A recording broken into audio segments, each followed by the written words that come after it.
माँ, मुझे 1000 रुपए की सख्त जरूरत है, अपने खाते से निकाल दो ना। अरे बहू, कब तक मुझ बुढ़िया की पेंशन से इस घर का खर्च चलेगा है? अब क्या बताऊं माँ जी, आपके बेटे से जब भी नौकरी करने की बात करती हूँ तो कहते हैं नौकरी तो नौकर करते हैं, मुझे तो मालिक बन के जिंदगी गुजारना है। अरे कुत्ते की दुम सीधी हो सकती है, लेकिन मेरा निकम्मा बेटा कभी नहीं सुधर सकता। कमला के बेटों को देख, देखते ही देखते उनकी टूटी झोपड़ी से महल जैसा मकान खड़ा कर लिया। सब किस्मत का खेल है। अरे माँ जी, कोई किस्मत बिस्मत का खेल नहीं है। मैंने तो सुना है कि कमला चाची और उनके बेटों का किसी पहाड़ी वाले तांत्रिक के यहाँ आना जाना है। ये सारी दौलत उसी तांत्रिक की देन है। कहते हैं कमला चाची वहां से 2 सोने से भरे घड़े लेकर आई थी। हाँ, इस तरह की बातें तो उड़ी थी, मैंने भी सुनी थी। अरे लेकिन ये तांत्रिक बाबा लोग पता नहीं कौन से बिल में रहते हैं कि ढूंढने से भी नहीं मिलते। माँ जी, मेरी सहेली सरला के गांव के पास एक छोटी वाले बाबा रहते हैं। सुना है उसने भी कईयों की किस्मत चमकाई है। आप कहे तो बुलवा लूं उसे? अरे नालायक, ये भी कोई पूछने की बात है? तू कल ही उस छोटी वाले बाबा को बुलावा भेज दे। गुंजा के बुलावे पर अगले दिन छोटी वाले बाबा उनके घर पधारते हैं। जय काली कलकत्ते वाली, तेरा वचन न जाए खाली। जिस घर में कदम रखूं वहां मन्ने रोज दिवाली। जय हो काली मैया की, जय हो जय हो जय हो। आइए आइए छोटी वाले बाबा जी, आपका तो बहुत नाम सुना है। अब क्या बताएं, गरीबी तो हमारे घर में जैसे डेरा जमा कर बैठी है। अरे जाने का नाम ही नहीं लेती। चिंता नहीं, चिंतन करो माता जी। जाओ अपने घर की अलमारी खोल कर देखो, उसमें तुम्हें चांदी के 11 सिक्के मिलेंगे। बाबा की बात सच निकलती है। अलमारी में चांदी के सिक्के देख दोनों सास बहू की आंखें फटी की फटी रह जाती है।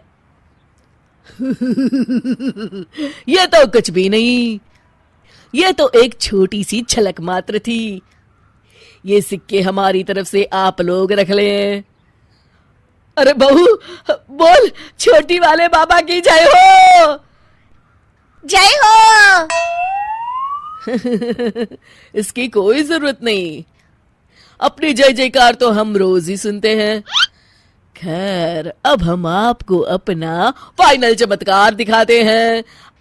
अभी हम आपके घर की जमीन खोद कर उसमें सोने का एक सिक्का डालेंगे और ठीक महीने भर के बाद उसमें 10 सिक्के बन जाएंगे।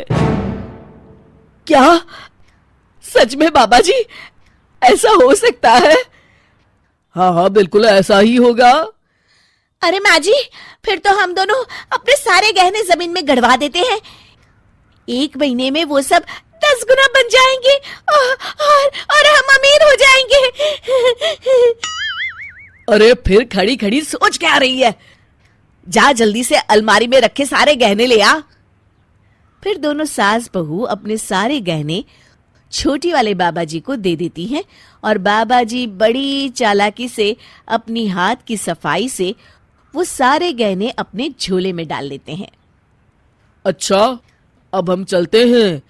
ठीक 1 महीने के बाद रात 12 बजे आप लोग इस गड्ढे को खोद कर अपने 10 गुना सोने के गहने निकाल लेना। जय जय जय जय काली कलकत्ते वाली। फिर बाबा और उनका चेला वहां से चले जाते हैं। बाबा जी, आज तो मजा आ गया। उन दोनों सासू बहू को क्या उल्लू बनाया आपने। लेकिन मेरी समझ में ये नहीं आया कि आखिर वो चांदी के सिक्के उस अलमारी में कहां से आए। अभी तू बच्चा है, बहुत कुछ सीखना बाकी है। और वैसे भी पेप्सी वाले और छोटी वाले बाबा अपना फॉर्मूला किसी को नहीं बताते। फिर 1 महीने बाद दोनों सास बहू अपने घर की सारी जमीन खोद के रख देती हैं, लेकिन उन्हें सिवाय मिट्टी के कुछ नहीं मिलता। कहाँ गए मेरे सोने के गहने? अरे माँ जी 10 गुना तो छोड़िए, यहाँ तो अपने भी गहने नहीं है। वो छोटी वाले बाबा तो हमें चूना लगा के चला गया।